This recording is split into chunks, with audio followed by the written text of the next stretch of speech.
이제 하나님의 말씀 증거하겠습니다. 오늘 우리에게 주시는 하나님의 말씀은 요한복음 16장 25절에서 33절의 말씀, 이 계시의 말씀 읽을 때 다 자리에 일어나셔서 한 목소리로 합독하도록 하겠습니다.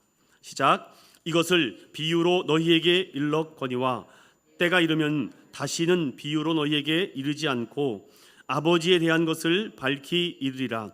그날에 너희가 내 이름으로 구할 것이요 내가 너희를 위하여 아버지께 구하겠다 하는 말이 아니니 이는 너희가 나를 사랑하고 또 내가 하나님께로부터 온 줄 믿었으므로 아버지께서 친히 너희를 사랑하심이라. 내가 아버지에게서 나와 세상에 왔고 다시 세상을 떠나 아버지께로 가노라 하시니 제자들이 말하되 지금은 밝히 말씀하시고 아무 비유로도 하지 아니하시니 우리가 지금에야 주께서 모든 것을 아시고 또 사람의 물음을 기다리시지 않는 줄 아나이다. 이로써 하나님께로부터 나오심을 우리가 믿사옵나이다.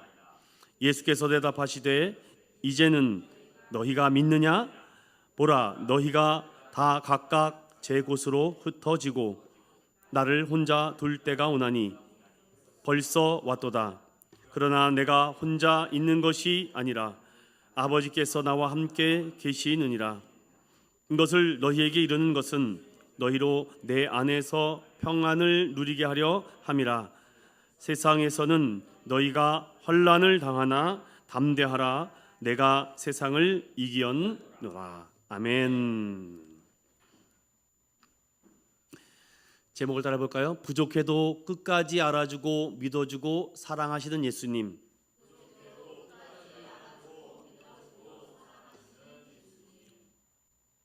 조각가 피그말리온이라는 사람이 아름다운 조각상인 칼라테아를 만들고 그 조각한 여인에게 흠뻑 빠졌습니다. 살아있는 것 같이 그 조각 작품을 사랑한 이 피그말리온을 보고 감동한 아프로디테가 조각상에 생명을 불어넣어 주어 진짜 사람을 만들었다는 그리스 로마 신화가 있습니다. 이것을 통해 유래한 효과로 피그말리온 효과라는 것이 있습니다. 긍정적인 기대와 관심이 사람에게 좋은 영향을 미치는 효과를 피그말리온 효과라고 합니다. 내가 생각했던 결과물들이 긍정적으로 또는 부정적으로 나타나는 것을 우리가 태도와 마음먹기, 자세, 여러 가지 영향이 우리가 나타난다라고 하죠. 저는 여기에 몇 가지를 조금 더해서 이런 말씀을 좀 드리고 싶습니다. 피그말리온 이 효과라는 세상 이 심리가 분명히 우리에게 도움을 주는 것도 있다라는 생각을 하게 되었죠. 즉 어떻게 상대방에게 질문하고 그 질문을 유도하고 좋은 질문으로 인하여 그 사람이 더욱더 성장하고 성숙할 수 있겠구나라는 피그말리온 효과 질문을 하면 좋겠다라는 생각을 하며 이런 질문을 하라고 합니다. 대부분 우리가 과거에 상처가 많고 어려움이 많고 극심한 가난에 있었던 사람은 이 미래적인 질문을 하기보다는 과거적인 질문을 하게 됩니다. 이런 질문을 하게 되죠. 왜 이런 결과가 왔어요? 왜 이렇게 해야 됩니까? 저 사람들은 왜 그래요? 그렇게 과거적인 질문을 하다 보면은 원인에만 탐색합니다. 다른 결과를 만들어내려면 어떻게 해야 할까요? 일을 즐겁게 하려면 어떻게 해야 할까요? 라는 미래적인 질문을 해야 되는데 자꾸 과거의 질문에 매여 있다 보니까 뭐 때문에 그런 것이지? 자꾸 원인을 탐색하다 보니까 앞으로 나아가지 못하는 경우가 많죠. 차라리 미래에 대한 탐색의 질문이 우리를 목표와 비전에 더 가깝게 만드는 것이 피그말리온 효과의 질문법이라고도 합니다. 칭찬은 고래도 춤추게 한다는 것이 대표적인 피그말리온 효과죠. 최근에 김연아 피겨스케이팅 전 선수가 어떤 프로그램에 나와서 하는 것을 쭉 들어보면서 여러 가지 생각을 하게 됐습니다. 그래도 최고의 높은 자리에 올라갔던 한 인물이 피겨 퀸이 되기까지의 그 일대기를 웃으면서 얘기하고 있지만 그 18회 그러니까 18년 동안 얼마나 많은 고생을 했는지 물어봅니다. 어땠어요? 그러니까 또 하고 싶습니까? 그러니까 하기 싫다. 다시 선수 생활 하기 싫다. 그런데 어떻게 그렇게 참고 했습니까? 라고 말하니까 제 일이니까요. 너무나도 뻔하고 보편적인 얘기를 하니까 뭔가 특별하고 대단한 말이 나올 줄 알았는데 최고 높은 자리에 올라갔던 금메달 땄던 선수가 대답하기에는 너무 심플하지 않았을까? 저는 그런 과거적인 질문보다는 좀 미래적인 질문을 하면 어땠을까라는 생각을 하게 된 거죠. 김연아 선수 은퇴하고 앞으로 어떤 계획과 꿈이 있으십니까? 후배들을 육성하고 양육할 계획이 있습니까? 아니면 다른 큰 비전이 있습니까? 자꾸 우리의 질문을 보면 과거에 매여 있습니다.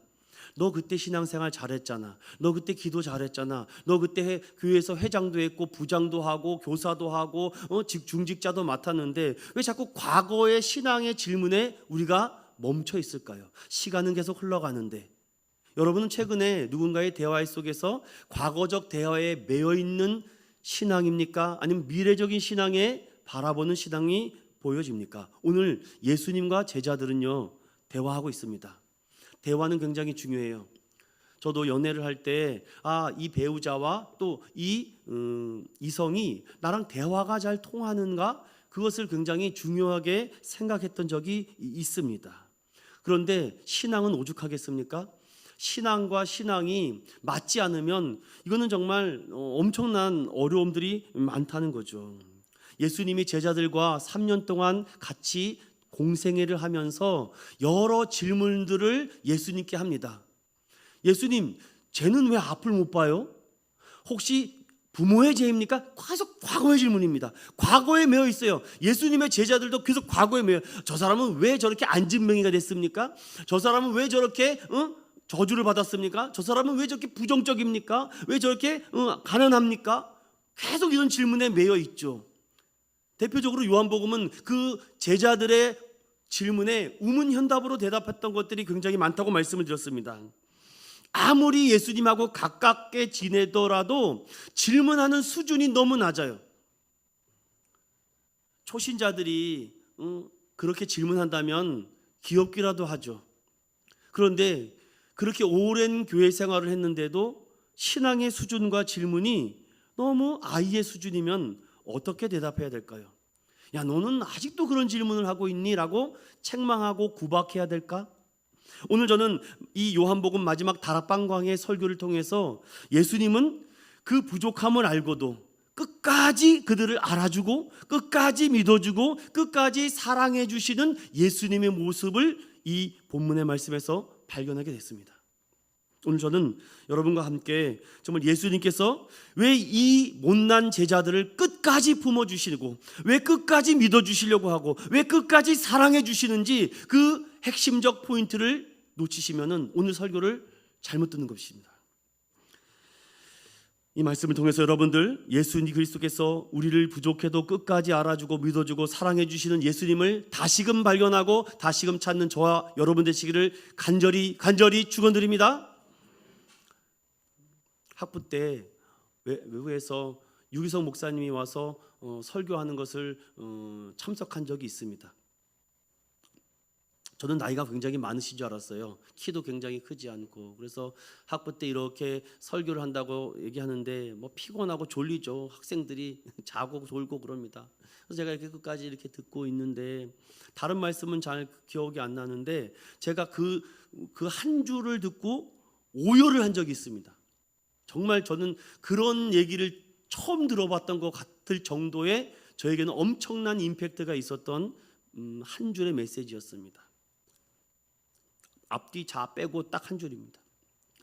사랑하는 학부생 여러분들이 하나님을 믿는 것보다 하나님이 여러분을 더 믿어주고 있다. 저는 거기서 오열을 했습니다. 저는 제가 하나님을 정말 잘 믿고 있는 줄 알았거든요. 나보다 잘 믿는 사람이 있으면 나는 매주일마다 교회 안 빠졌어. 나는 그리고 아침마다 나는 차량 운전을 하고 성가대를 하고 교사를 하고 나 밤늦게 나는 집에 가고 나는 계속 그랬어. 그리고 모든 예배 시설 시스템 악기 다 준비하고 남들보다 내가 두세 배, 세 배, 10배 노력했던 사람이야. 나는 그것이 하나님을 잘 믿는 거라고 생각했습니다. 그런데 제가 얼마나 교만하고 위선적인 신앙인지 그 메시지를 듣고 네가 하나님을 믿는 것보다 하나님이 너를 더 믿어주고 있단다. 저는 거기서 오열을 할 수밖에 없었습니다. 누가 그런 얘기를 해준 적이 없었기 때문이죠. 누가 나를 더 믿어준다는 얘기를 그때 가슴에 충격으로 다가왔습니다. 저는 오늘 거기 초점에 오늘 제자들에게 마지막 다락방 설교를 하는 이 예수님의 음성이 들린 거죠. 제자들아, 내가 이제 곧 있으면 죽게 될 것이다. 하지만 나의 죽음이 끝이 아니라 진짜 시작이다. 이게 무슨 말입니까? 뭐 듣도 보다 못한 말을 하니까 제자들이 이해를 못하겠습니다. 그럼에도 그 부족함에도 끝까지 계속 말합니다. 한 번 말하고 두 번 말하고 세 번 말하고 보통 사람이면 지칠 것 같아요. 그런데도 또 믿어주고 또 알아주고 또 사랑해주고 이게 얼마나 많이 3년 동안 반복되는지 아십니까? 배신할 가룟 유다를 알면서도 또 알아주고 또 믿어주고 또 사랑해 주시는 예수님. 도대체 왜 그럴까요?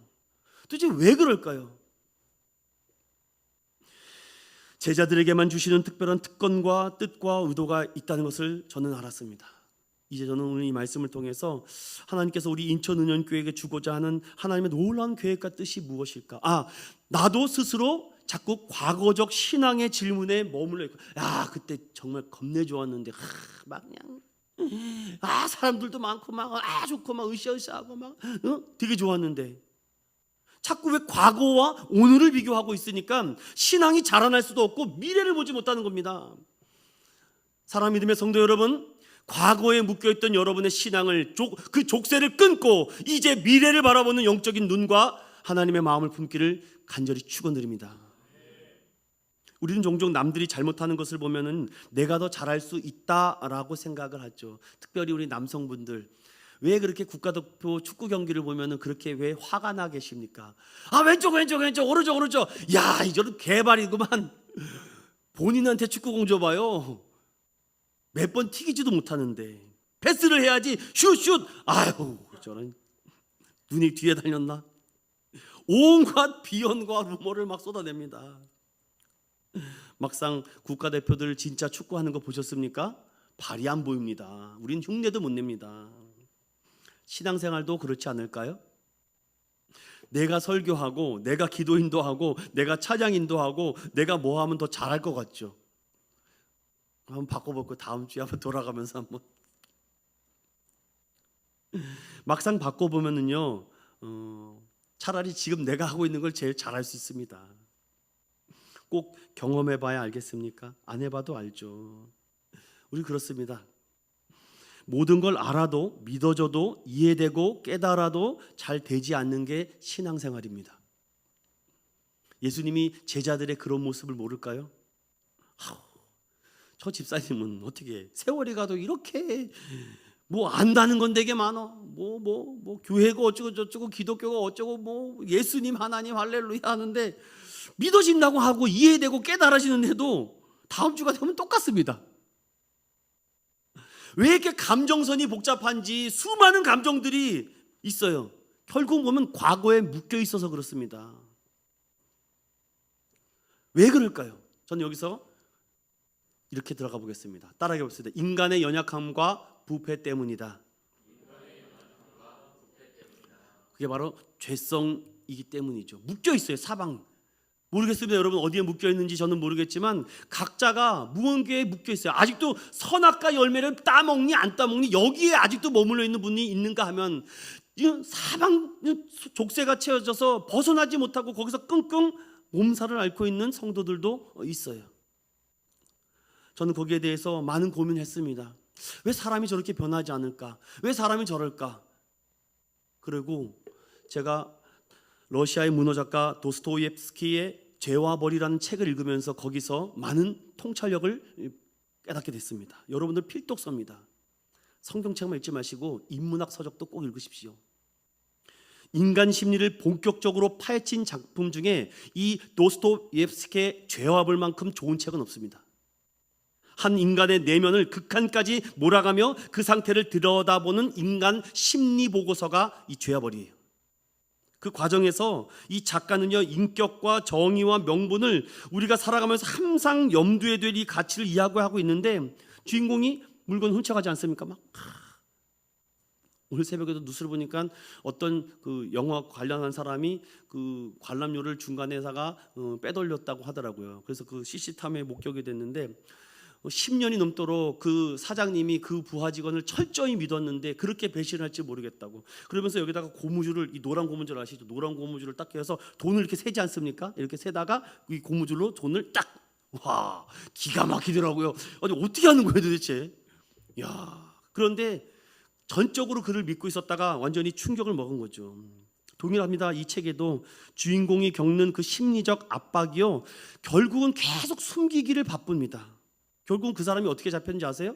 아니, 받는 봉급이 뻔한데 막 명품백을 사고 갑자기 막 성형외과 수술을 하고 막 돈 200만 원 피부과에서 막 결제를 하니까 의심이 간 겁니다.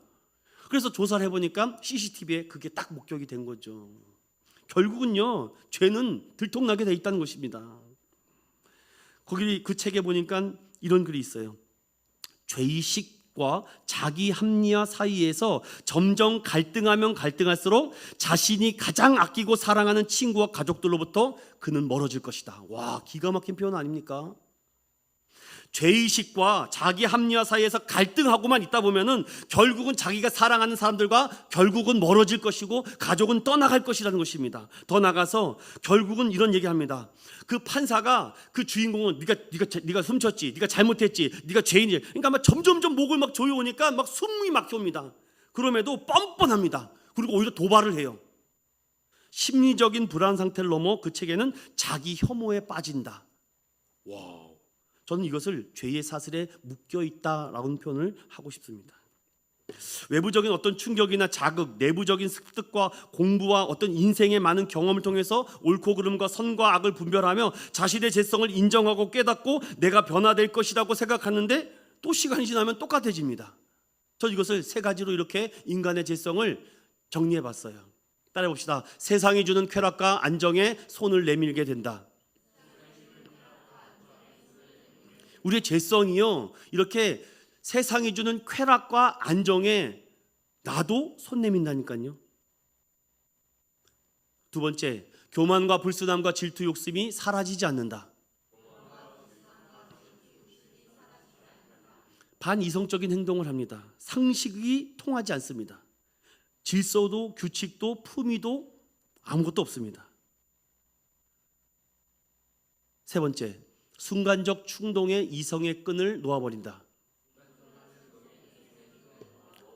제가 지난주에 말씀했죠. 뭐 조심해라? 홧김에 저지르는 거. 이거 항상 조심해야 된다. 지난주에 말씀을 드렸습니다. 이게 인간의 죄성 때문에 그래요. 그리고 또 다른 죄를 짓고 있으며 죄의식과 자기 합리화의 갈등을 하다가 점점 사랑하는 사람들이 떠나가요. 결국은 혼자 남게 될 것입니다.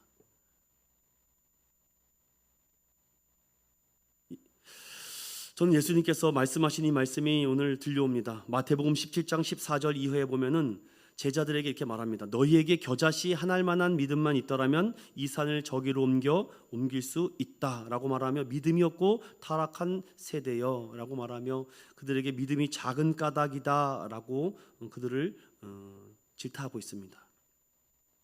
다시 말해서 이걸 정리하면 인간의 죄성은 이 땅에서 이 세상에서 살아가는 모든 인간은 죄로부터 자유할 수 없다는 겁니다. 그 얘기를 도스토옙스키의 죄와 벌에는 결론을 내고 있어요.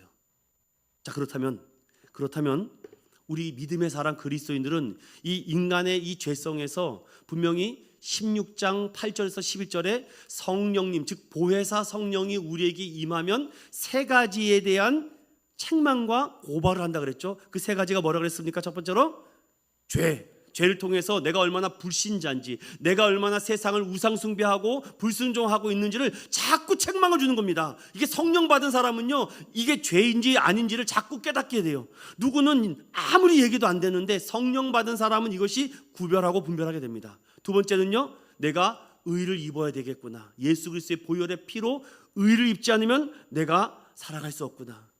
그리고 뭡니까? 심판이 있으면 하는 겁니다. 제가 던져서 12장에도 선악간에 반드시 마지막 때에 심판한다. 저는 확실히 믿습니다. 마지막 때에 반드시 심판합니다, 하나님께서. 그래서 할 수 있는 한 가늠하다 잡힌 여인에게도 다시는 이와 같은 일을 행하지 말라라고 그를 품어주고 끝까지 사랑해 주시는 모습 보십시오.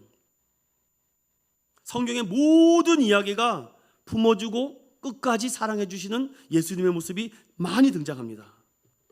저는 이 예수님께서 제자들에게 오늘 이 말씀을 마지막으로 하시는 이유가 무엇일까? 특별한 사명을 가졌기 때문에 남다른 믿음과 태도를 가져야만 하는 이 제자들에게 오늘 예수님께서 마지막으로 그들에게 어떠한 이야기를 남겨주시든지 저와 함께 살펴보겠습니다. 25절, 6절, 2절을 함께 읽습니다. 시작. 이것을 비유로 너희에게 일렀거니와 때가 이르면 다시는 비유로 너희에게 이르지 않고 아버지에 대한 것을 밝히 이르리라.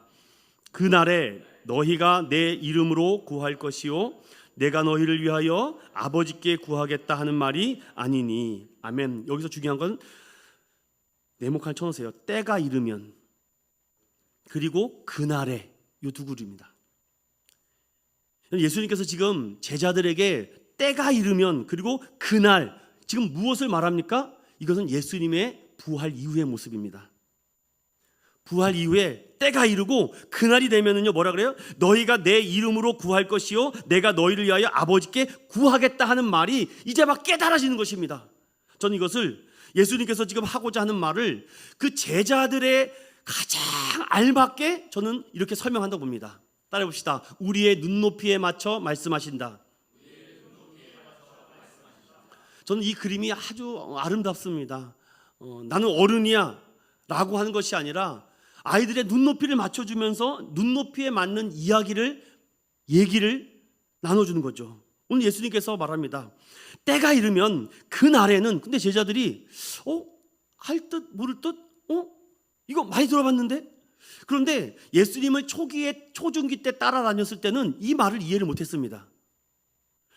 씨 뿌리는 비유를 가지고 얘기해도 그냥 똑같아요.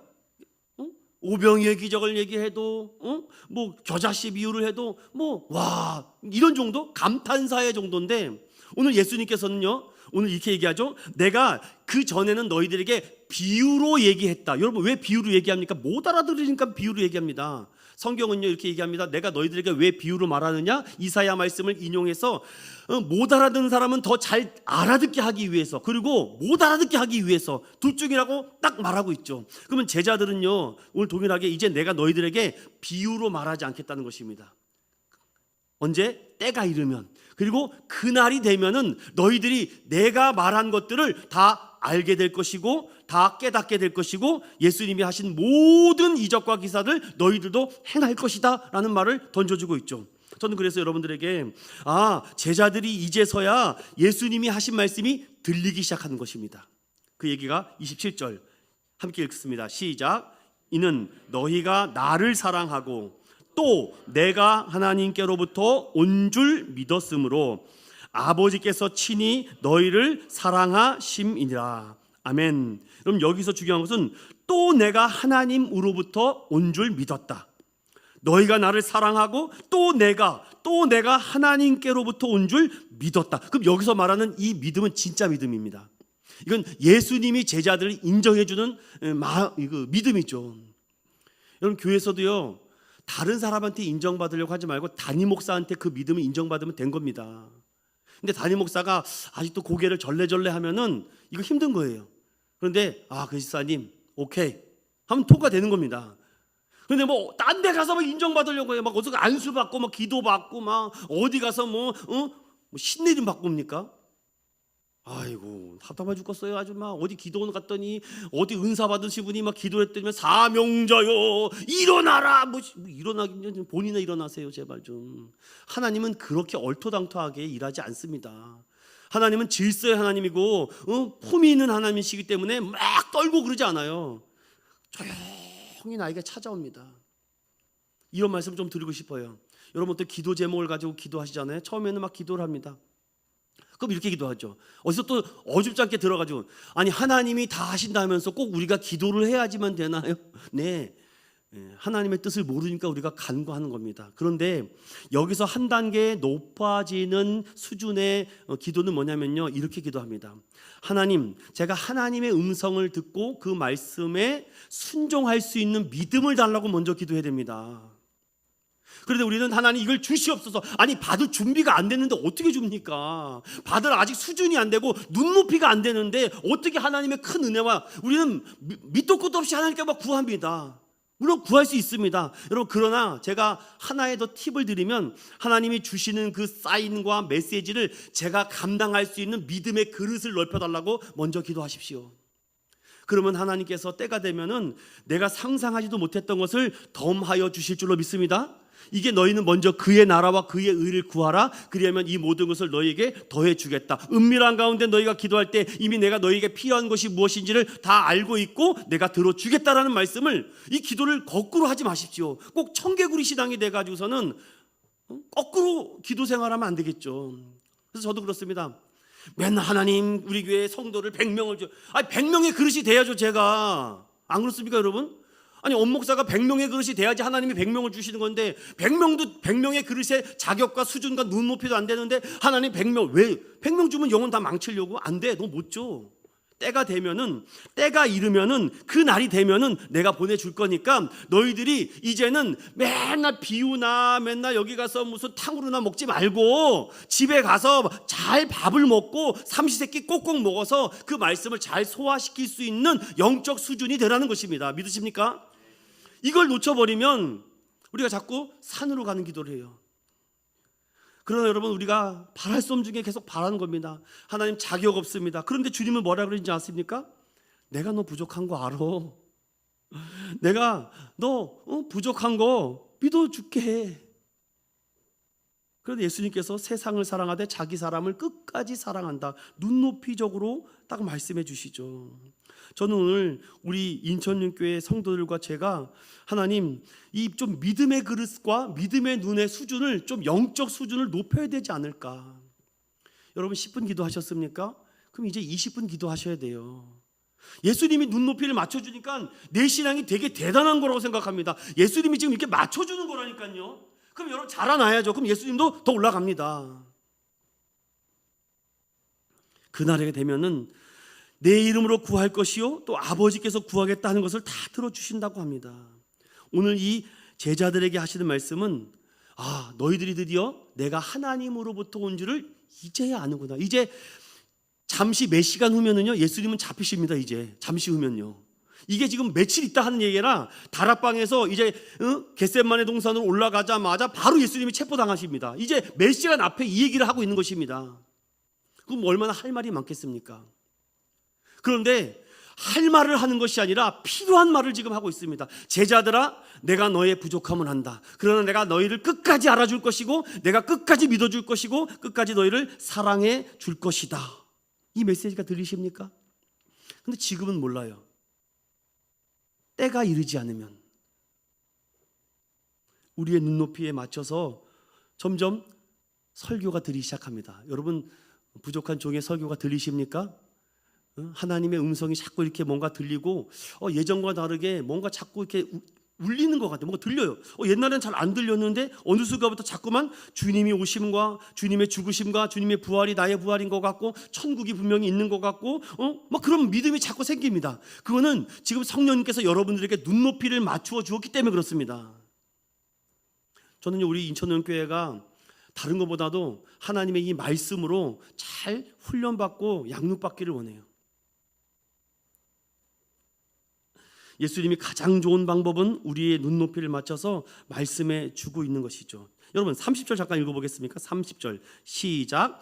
우리가 지금에야 주께서 모든 것을 아시고 또 사람의 물음을 기다리시지 않는 줄 아나이다. 이로써 하나님께로부터 나오심을 우리가 믿사옵나이다. 아멘. 거기 30절 보세요. 지금에야. 저는 우리 인천교회 성도들이요 이런 고백이 많았으면 좋겠어요. 목사님 지금에야 제가 알았어요. 그러면 제가 너무 행복할 것 같아요. 목사님의 설교가 지금에야 이제 알게 됐다고, 이제 알았다고. 그리고 거기 더 나가서 전 이런 고백을 해주셨으면 좋겠어요. 내가 참 이게 사람과의 관계를 잘하면 될 거라고 생각을 했는데 결국은 예수님과의 관계를 잘 유지해야 되는 것이군요. 그래야지 그것이 끊어지지 않는 것이군요. 오늘 제자들이 지금에서야 예수님께서 비유했던 얘기들이 다 이해가 되기 시작해요. 신기하지 않습니까, 여러분들? 예수님께서 얘기하는 것들마다 다 알아지고 깨달아지고, 그런데 여기서 조심해야 될 거 하나가 있죠. 여기 잘 보세요. 30절 후반절에 이로써 하나님께로부터 나오심을 우리가 믿사옵나이다. 이 믿음의 고백을 예수님께서 인정해 줍니다. 너희들이 참된 믿음이라고. 그런데 여러분 31절 다 같이 읽어봅니다. 31절 시작. 예수께서 대답하시되 이제는 너희가 믿느냐? 자, 여러분 보세요. 이게 어떻게 뉘앙스를 말하느냐에 따라서 완전 해석이 달라집니다. 자, 첫 번째, 제가 하나님께로부터 오심을 이제서야 믿습니다. 주여. 아가야, 너 이제야 믿겠냐? 기분이 확 안 좋아지죠. 그리고 또 어떻게 표현해볼까? 두 번째, 너는 그렇게 말했는데 못 알아먹고 이제서야 깨닫냐? 이렇게 들리십니까? 저는 그렇게 안 들려요. 베드로야, 이제 알았구나. 이제 내가 이 땅에 온 목적을 알았구나. 그런데 왜 제가 이렇게 말씀이 묵상되는지 아십니까? 서너 시간 후에 얘네들이 다 배반할 걸 알고 있거든요. 그러기 때문에 이렇게 얘기하는 겁니다. 믿습니다. 주여 믿습니다. 믿습니다. 다 자빠질 걸 알거든요. 좀 이따 가보면은. 그런데도 쟤네들 참 희한하다. 우리 꼭 아이들이 엄마 사랑해요, 아빠 사랑해요. 그리고 또 완전 또 핵 떨어지고 똑같습니다, 여러분. 전 이렇게 들려요. 베드로야, 이제 뭔가 알 것 같니? 이렇게 들려요. 그런데도 네, 알 것 같아요. 알긴 개뿔이 알아요. 뭘 알아. 좀 있으면 뒤집어진다니까요. 그게 저와 여러분의 모습 아닐까요, 솔직히? 주님 믿습니다 놓고 또 자빠지고. 주님 아십니까? 내가 굉장히 이제 수준이 높아서 이제 목사님 좀 애들처럼 비유 설교하지 마시고 다이렉트 설교해 주세요. 한번 해볼까? 다이렉트 설교를 막 직원을 막 퍼버볼까요, 제가? 교회 갈 때만 막 총알 막 초과세례 받고 왔다고 그럴까 봐.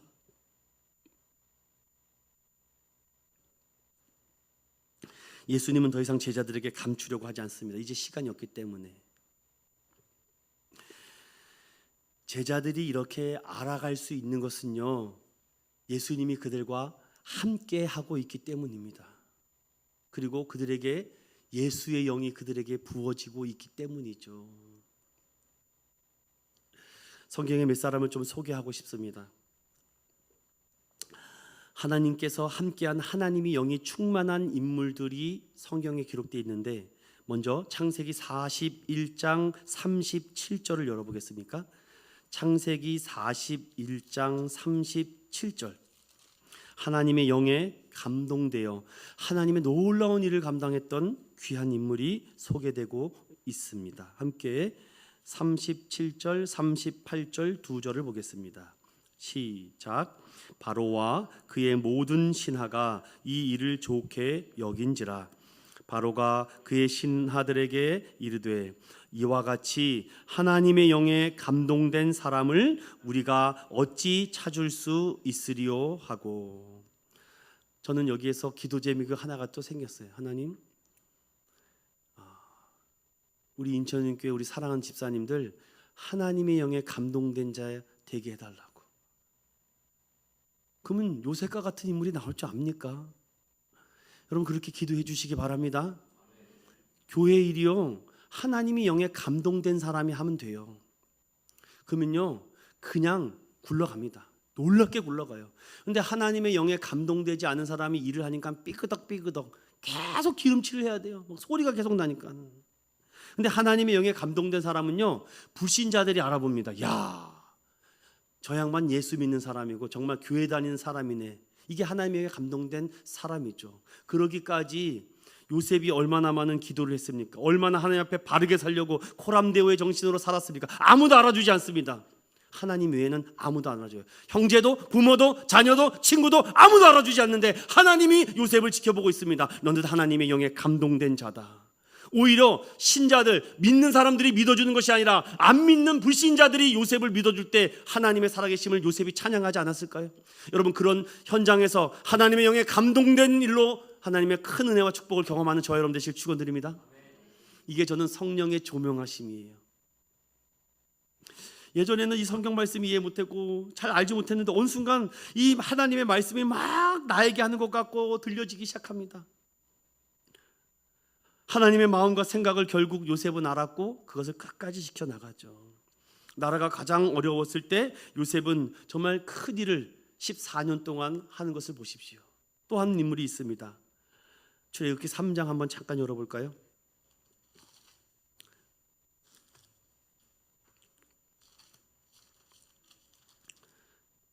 찾으셨나요? 출애굽기 3장 2절. 출애굽기 3장 2절입니다. 시작. 여호와의 사자가 떨기나무 가운데로부터 나오는 불꽃 안에서 그에게 나타나시니라. 그가 보니 떨기나무에 불이 붙었으나 그 떨기나무가 사라지지 아니하는지라. 자, 이 광경을 보게 됩니다. 그리고 처음으로 하나님의 음성을 들어요. 그것이 여러분 5절입니다. 함께 읽어볼게요. 시작. 하나님이 이르시되 이리로 가까이 오지 말라. 내가 선 곳은 거룩한 땅이니 내 발에서 신을 벗으라. 아멘. 전 또 기도 제목이 또 생겼어요. 하나님의 영에 감동된 요셉과 같은 인물이 나오게 해주십시오. 하나님, 그리고 누더기 같은 그 신발 좀 다 벗게 해달라고. 과거에서 매어있는 그 모든 누더기 같은 신발을 좀 벗고 하나님 앞에 나오게 해달라고. 여러분 잘 모르시죠? 저는 새벽 기도 때 이 앞에 나와서 기도를 하는데요, 기도할 때 신발을 꼭 벗습니다. 이건 저만의 루틴 기도예요. 그래서 기도를 딱 이제 여기서 인도하고 내려가면요, 신발을 가지런히 옆에 벗어놓고서는 이 말씀을 생각해요. 하나님, 이 더러운 신발 제가 벗었습니다. 제가 오늘도 좀 깨끗하게 살아보려고, 정결하게 살아보려고, 정말 솔직하게 살아보려고 하는데 이놈의 신발 벗기가 두려워서 무섭습니다. 하나님, 그래서 제가 하나님 앞에 이렇게 신발을 벗었사오니 하나님 저를 좀 불쌍히 여겨달라고. 하나님, 제가 이렇게 능력이 부족하고 실력이 부족해서 우리 성도들에게 항상 미안하고 죄송한 마음뿐입니다. 이놈의 신발이 안 벗겨지네요. 이 신발 좀 벗게 해주세요 라고. 근데 주님이 또 나에게 평안함을 주세요. 네가 선 곳이 거룩한 땅이다. 내 신발을 벗어라. 그랬더니 여러분, 모세는 하나님께서 어떤 인물로 쓰시는지 아십니까? 우리 한 구절만 더 찾아보고 설교의 매듭 한번 줘볼까요? 신명기 34장 10절입니다. 하나님께서 이렇게 연약하고 부족한 이 모세를요 들어서 어떻게 사용한지 아십니까? 그 마지막 신명기 34장 10절에 이렇게 표현되고 있습니다. 신명기 34장 10절 시작. 그 후에는 이스라엘의 모세와 같은 선지자가 일어나지 못하였나니 모세는 여호와께서 대면하여 아시던 자요. 아멘. 여러분, 하나님을 직접적으로 얼굴을 보고 만난 사람이 모세 외에는 없습니다. 왜냐하면 여호와를 만나면 죽거든요. 그런데 대면해서 알 정도로 표현을 하고 있는 걸 보십시오.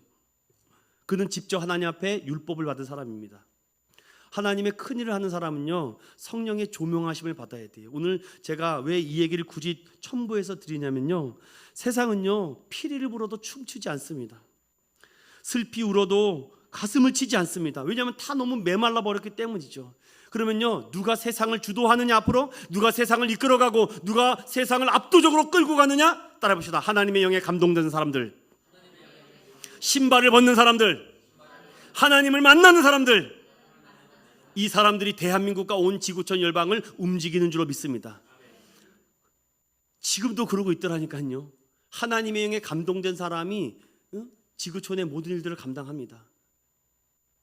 그리고 하나님의 음성을 듣는 사람들.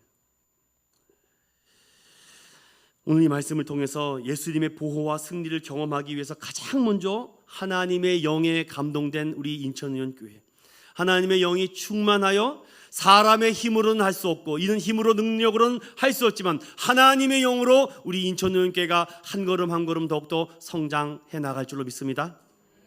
이제 마지막으로요, 예수님께서 제자들에게 하신 이 말씀을 조금 더 살펴보고 마무리 져보려고 합니다. 다시 우리 요한복음 16장으로 돌아와서 다시 31절을 주목해 보겠습니다. 예수께서 대답하시되 이제는 너희가 믿느냐라는 이 표현을 하고 있습니다. 제가 서두에 말씀드렸듯이 이거는 책망도 구박도 면박도 아닐 것입니다. 너희들의 믿음의 고백이 참 멋지고 훌륭하죠. 그러나 아직 모자르고 부족한 부분이 있다. 함부로 믿게 되었다라고 말하지 말라라고 권면과 사랑의 메시지를 해주고 있죠. 여러분, 어느 목회자가 성도들이 자신의 부족함을 얘기할 때 저는 가슴이 너무 아픕니다. 그래서 제가 이렇게 과거에 경험했던 이런 모든 일들이 목회 사역에 그래서 하나님께서 그때 나를 그렇게 그런 자리에 있게 하셨구나라는 것을 많이 깨닫게 됐죠. 예수님이 제자들에게 타박과 구박을 하려고 하는 것이 아니라 예수님은 지금 너희들이 과거에 비해서는 하나님의 뜻과 내가 이 땅에 온 것과 내가 죽음과 부활을 많이 알고 있는데 그 지식적인 믿음이 너희들을 일으켜 세우지는 않는다는 것입니다. 과거에 비해 많은 것을 알았고 믿음의 수준이 높아진 것 같은데 아직도 이 주님의 눈높이에 우리는 넘어서지를 못하죠. 그렇게 부족함에도 예수님께서 왜 이렇게 믿어주시는가? 32절입니다. 시작. 보라, 너희가 다 각각 제 곳으로 흩어지고 나를 혼자 둘 때가 오나니 벌써 왔도다. 그러나 내가 혼자 있는 것이 아니라 아버지께서 나와 함께 계시느니라. 아멘. 여러분, 이 말씀을 오늘 꼭 붙잡으세요. 내 믿음이 잘난 척할 믿음이 안 되는구나. 주님이 오늘도 나를 붙잡아 주시지 않으면 이 믿음 또 과거의 믿음으로 바뀌는구나. 과거의 믿음, 그때는 그랬는데 그때는 그랬는데. 여러분, 그렇게 그때는 그렇게 하지 말고 때가 이르면, 그날에는, 이렇게 표현을 좀 바꿔보시면 어떻겠습니까? 그때가 되면, 저는 그래서 항상 우리 성도들 만나면 그때가 되면, 2000년도가 되면 자꾸 이렇게 소망과 미를 주는 게 여러분들이에요. 제가 보면 여러분들을 앉혀놓고 제가 옛날에는요 굉장히 잘했는데요, 요즘 그렇게 들어보십시오. 그러면 이상하게 다운이 됩니다. 예수님은 부족함에도 끝까지 제자들을 알아주고 믿어주고 사랑하는 모습이 나도 아버지가 나와 함께 했으니, 그러니까 마지막으로 33절에 뭐라 그럽니까? 함께 읽어봅니다. 시작. 이것을 너희에게 이르는 것은 너희로 내 안에서 평안을 누리게 하려 함이라. 세상에서는 너희가 환난을 당하나 담대하라. 내가 세상을 이겼노라. 아멘. 이 말씀에서 보세요. 너희로 내 안에서, 이게 중요합니다. 네모칸 치시고, 너희가 내 안에서. 무슨 말입니까? 너희가 세상에서 환난을 당할 수밖에 없다. 아주 강력한 메시지를 우리에게 남겨주고 있지 않습니까? 너희들 이제 내가 떠날 것이야. 동일하게 너네들도 혼자 남게 될 건데, 이 얘기를 하고 있는 것입니다.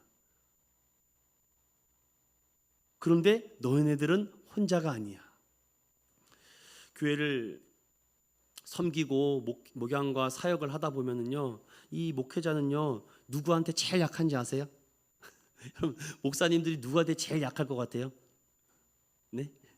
사모님이요? 그것도 일리가 있는 얘기 같은데요. 성도들이 제일 무섭습니다. 그 중에서도 새신자가 오면요 갑자기 90도로 이동합니다. 왜? 그 영혼이 잘 좀 이렇게 정착하고 좀 이렇게 잘 머물렀으면 좋겠는데, 그런데 여기에 사탄의 노림수가 있다는 것을 저는 깨달은 적이 있습니다. 새로운 사람이 오다 보니까 막 잘해줘야 될 것 같고 칭찬해야 될 것 같고 좋은 자리 상석에 앉혀야 될 것 같고 그럽니다. 그럼 다음 주에 또 와달라고 계속 전화하고 연락하고 막 그럽니다. 막 그렇게 목사가 굽신굽신합니다. 막 아유 주여. 그럼 야 이게 목사님이 좀 나를 알아보는구만. 다음 주에 한번 와줘 볼까? 다음 주에 또 성도님 오셨습니까? 할렐루야 감사합니다. 감사합니다. 갑자기 막 천진난만해지죠 막. 그러다 보니까 이 목사의 순간적인 유혹이 들어옵니다. 따로 이렇게 만나서 밥도 사드리고 커피도 사드리고 좋은 데도 구경시켜드리고 자꾸 막 그렇게 하면은 좋아할 것 같다는 생각이 들거든요. 그럼 평소에 안 하던 문자도 보내고 하트 뿅뿅 막 날리고 막 안 하던 짓 막 하고 아내한테도 안 하던 짓을 성도들한테 막 하고. 그런데 여러분 여기에 위험한 수가 있습니다. 그 성도가 예수를 못 만나요. 복음이 안 들립니다. 그 목회자와 깨지잖아요. 그럼 또 마음이 변합니다. 저는 그것을 알고 모르겠습니다. 지금 마음은 그래요. 여러분, 저는 여러분들에게 친절한 목사가 되고 싶지 않습니다. 제 말하는 이 의도와 본질을 잘 캐치해내셔야 됩니다. 제가 여러분들에게 친절한 목사가 되잖아요. 그럼 여러분들 계속 굽신굽신거립니다. 제가 이렇게 영적인 권세의 파워의 복음을 말할 수가 없어요. 죄에 대한 설교를 못합니다. 왜냐? 계속 잘못 말했다가 상처받아서 떠나면 어떡하지? 그러면 목회를 그만둬야 돼요. 당장에. 목사랑 친하려고 하는 성도들 문제가 많습니다. 그래서 목회자는요 친절하면 안 돼요. 너무 매너가 좋아서도 안 됩니다. 그래서 저는요 강대상 내려가면 여러분과 똑같이 밥 먹고 똑같이 하고 똑같이 일하려고 합니다. 그러나 강대상이 올라왔을 땐 주님이 저에게 영적 메스를 줬다라고 생각을 합니다. 수술을 시켜야죠. 아직 병들어 있는데 암덩어리를 제거해내야 되는데 자기만 맨날 하면 어떡하겠습니까? 비록 친절함이 부족하고 매너가 없고 뭔가 젠틀함이 조금 떨어지더라도 그가 예수와 관계를 맺고 예수와 함께 할 수 있다면 여러분들 때로는 냉혹하게 여러분들에게 복음의 말씀을 전하는 목회자가 되기를 기도해 주시기 바랍니다. 저는 여러분들에게 사람에게 매여 있지 않고 하나님께 묶여야 풀린다라는 말을 하고 싶어서 그렇습니다. 방법이 없어요. 제가 정말 여러분들과 끈끈하게 관계 잘 맺어서 우리 목사님 너무 좋아, 매너짱, 얼굴은 조금 못생겼지만 그래도 괜찮아, 이렇게 하는 것보다 목사님 통해서 복음을 알았다, 내가 하나님께 묶여버렸다. 사람에게 묶여버리면요 결국 그 끈 풀리잖아요. 훅 사라집니다. 그런데 예수와 성령과 말씀에 꽉 묶여있는 성도들은요 아무리 어려움과 창과 비가 우수가 와도 반석 대신 예수가 붙잡고 있기 때문에 넘어지지 않는 줄로 믿습니다. 이게 교회가 붙잡아야 될 건데 자꾸 사람에게 저 사람에게 한 번 더 뭐 해주고 그래서 저는요 고민이 정말 많습니다. 왜냐하면 또 이 비즈니스적인 이런 성향들이 많기 때문에 어떻게 하면 사람의 마음을 끌어내는지 너무 잘 알거든요. 그런 일들을 제가 압구정과 강남에서 근 5년간을 했기 때문에 왜 모르겠습니까? 그런데 때로는 제 마음을 막 난도질합니다. 너 성령님이 하게 해야지 왜 네 잔머리로 하려고 하느냐? 네 머리로 쓰지 마. 너 그러면 너 나중에 그거 네가 당하는 거다. 그래서 저는요 때로는 모른 척합니다. 때로는 모른 척해요. 제 성향은 원래 그렇지 않습니다. 저는 얼마나 다정다감한데, 우리 아내한테 물어보십시오. 얼마나 다정다감하고 얼마나 저는 우리 아내를 맨날 안고 다니고 싶은데 맨날 안지 말라 그래서 속상해요. 저는 막 너무 좋으니까 안아주고 싶은데 들지 말라고. 깃털보다 가벼운 우리 아내를 들고 싶습니다. 웃지 마십시오. 그런 마음이라는 겁니다. 그런데 그렇게 해서 사람의 관계를 맺으면 그 끈 풀리면은요 주워 담을 수가 없어요. 그래서 때로는 다 끊어버립니다. 성경 보세요, 말씀 보세요, 기도하세요, 하나님 붙잡으세요. 하나님만이 당신의 인생을 책임져 줄 것입니다. 믿으십니까? 전 앞으로도 그렇게 냉혹해질지 몰라요. 하지만 그것이 여러분이 사는 길인 줄로 믿습니다. 그리고 오늘 이 말씀처럼 너희가 환난을 당한다라고 되어 있습니다. 그런데 담대하라라고 명령해요. 왜? I am, 내가 세상을 2000년 전에 이겼다라는 것이죠. 우리 인천학교 성도들요, 앞으로 이 영적인 수준과 눈높이가 점점 높아져서 오히려 어설픈 성도들이 왔다가 깜짝 놀라야 됩니다. 야, 여기 조그매가지고 우습게 봤는데 성도들의 눈높이와 수준이 너무 높아. 뭐 구원에 대해서 막 복음에 대해서 막 섭리에 대해서 막 조절조절 하니까 막 뭐 골든벨을 뭐 50개를 다 맞췄대. 뭐 로마서 8장을 다 외운대. 이 교회 잘못 건드렸다가는 큰일 나겠구나. 이런 얘기가 나올 줄로 믿습니다. 여러분, 이것을 보십시오. 제 말이 틀리는지 안 틀리는지, 그 교회가 어떻게 끈끈하게 매여져 있는가. 사람의 인정과 정과 아쉬움과 섭섭함으로 묶여 있으면 반드시 풀린다니까요. 그런데 예수로, 말씀으로, 기도로, 성령으로 꽉 묶여 있으면 예수님이 풀기 전까지는 안 풀어집니다. 그래서 모든 것을 하나님께 저도 맡겨. 하나님, 오늘 주일날 사람이 오든 안 오든 제가 준비한 말씀을 가감없이 전지게 해주십시오. 있는 것, 정말 하나님의 진리의 말씀이라면 흔적도 없이 남겨지게 해달라고. 그리고 하나님께 맡기는 것입니다. 종종 우리가 100가지 잘해놓고 한 가지 못했다라고 해서 우리 성도들은요, 너무 착해서 어떡해요. 여러분, 99가지나 잘했는데 왜 그 한 가지 때문에 왜 흔들리십니까? 그때 그 한 가지라도 주님께 맡기는 저와 여러분 되시기를 간절히 축원드립니다. 내가 실수하고 내가 실패하고 내가 실족하여도 다시 주님께 달려와 회개하고 자복하고 주님의 용서와 은혜를, 사랑을 구하고 주님께 위로와 담대한 능력을 구할 때 오늘 또 다른 예수님의 제자가 태어나는 줄로 믿습니다. 결론을 말씀하시겠습니다. 따라해 봅시다. 우리가 예수님께서 우리의 부족함 너무 잘 아십니다. 그런데도 우리를 끝까지 알아주겠대요. 끝까지 믿어준다고 합니다. 끝까지 사랑해 준대요. 근데 우리 가만히 있으면 되겠습니까? 우리 그렇게 가만히 있지 말죠. 우리 인천연교회도 그렇게 은혜 받고 가만히 있지 말고 따라해 봅시다. 영적 수준을 더 높이 더 크게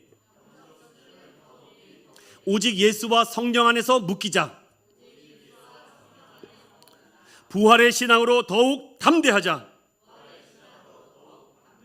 영원한 천국의 시민권자 되신 여러분 축하드립니다. 이제 구원의 열차와 방주를 타셨는데 그냥 타기는 미안하니 하나님의 은혜를 무엇으로 보답할까? 영적 수준을 높이시면 돼요. 누가 나한테 자꾸만 덤비더라도 내 수준 높아지라고 주님께서 나에게 이런 환난과 시험을 주시는구나.